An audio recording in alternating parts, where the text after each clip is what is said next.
Hello everyone, welcome back to the channel. Today we are going to understand three very important rules of chemistry. Aufbau rule, Pauli exclusion principle and Hund rule, which are the foundation of writing electronic configuration of any atom. So let's get started. So before move, we will understand what is electronic configuration. So it is the arrangement of electrons of an atom in different energy levels like shell, subshells and orbitals around the nucleus. And why it is important?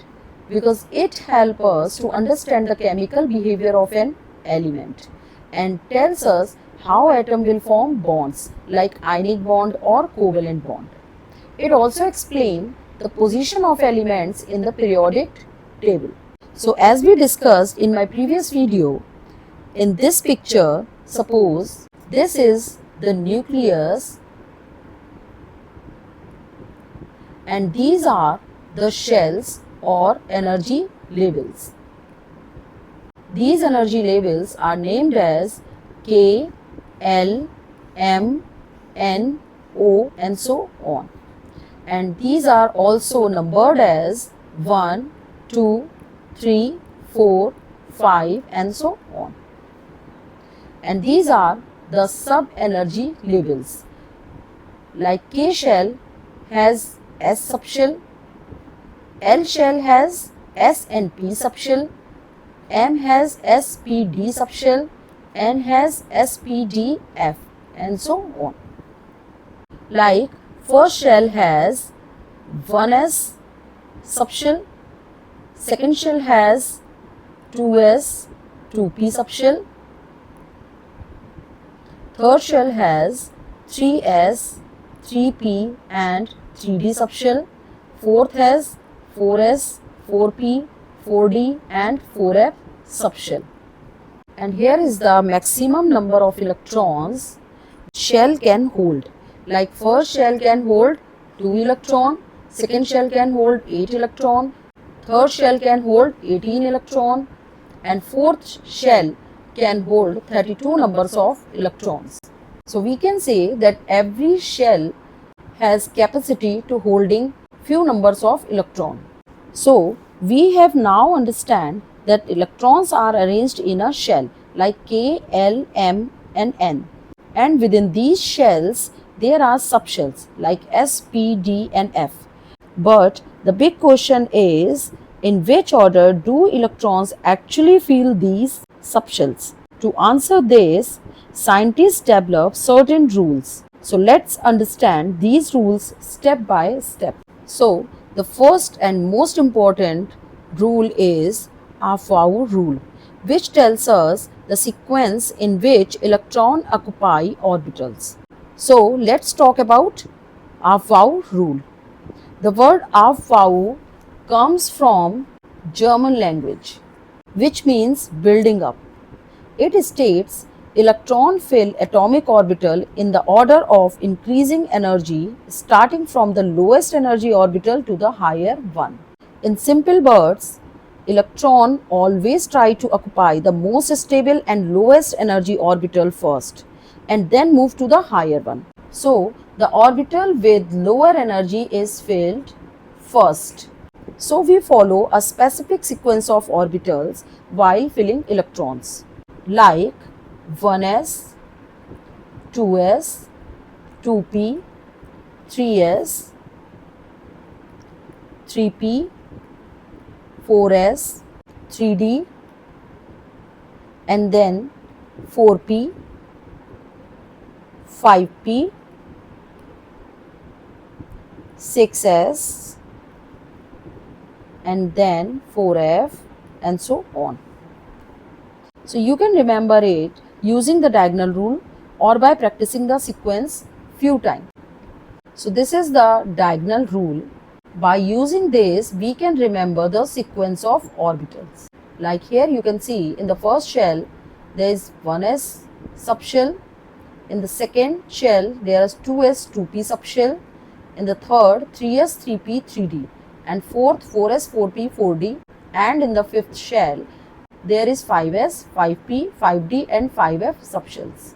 So here is the different colors which shows the energy levels. So the sequence goes like 1s, then 2s, then 2p, then 3s, 3p, 4s, 3d, then 4p, 5s, then 4d, 5p, 6s.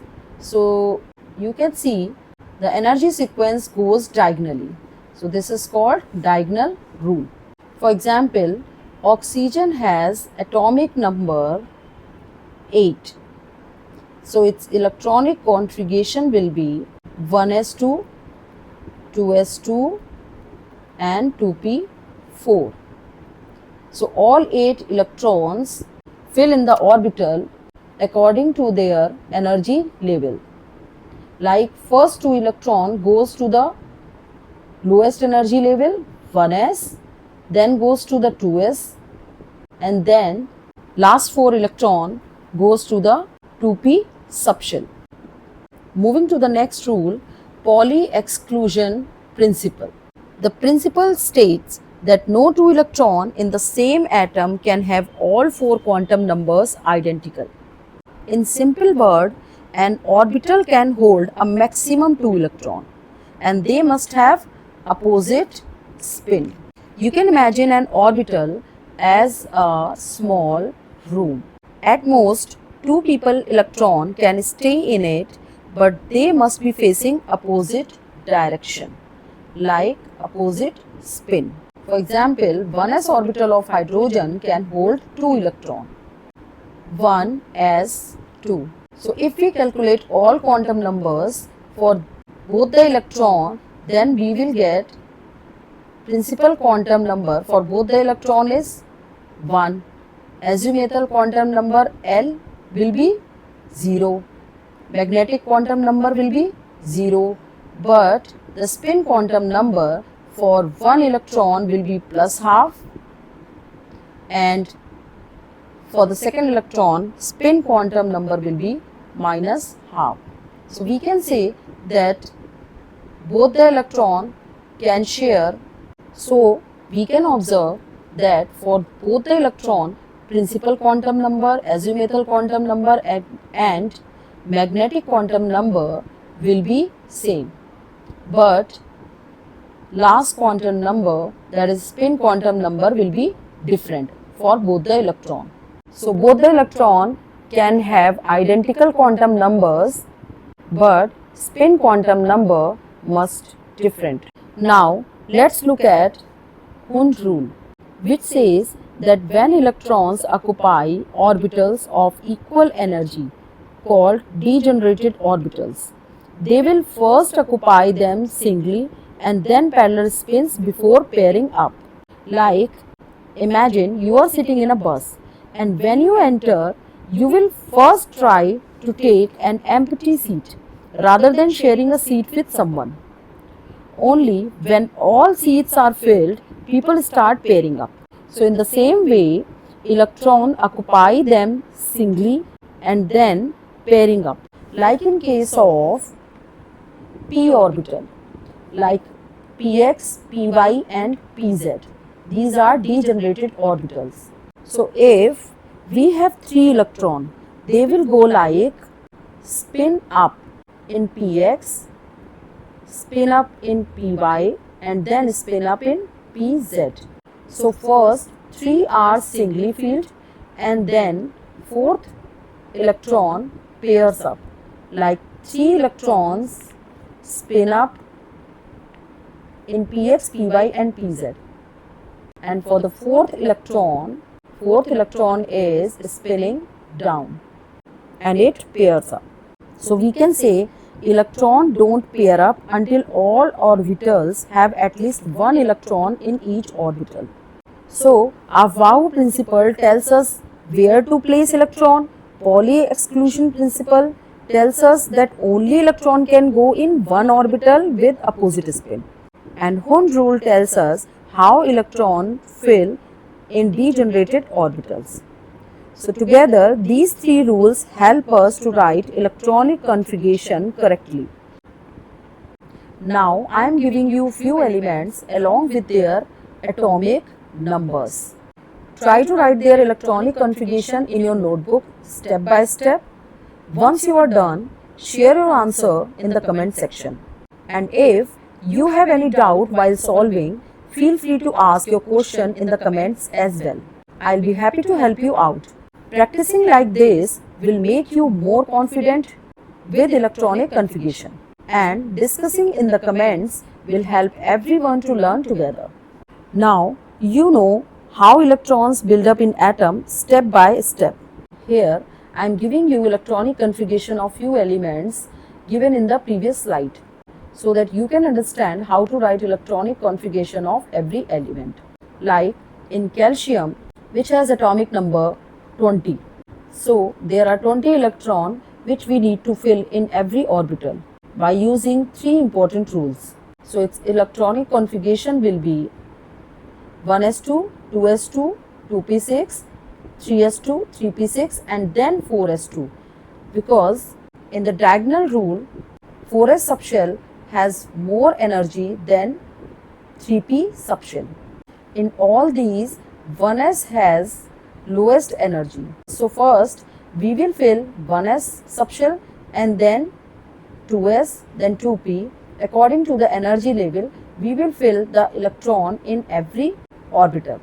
Next is aluminium, which has atomic number 13.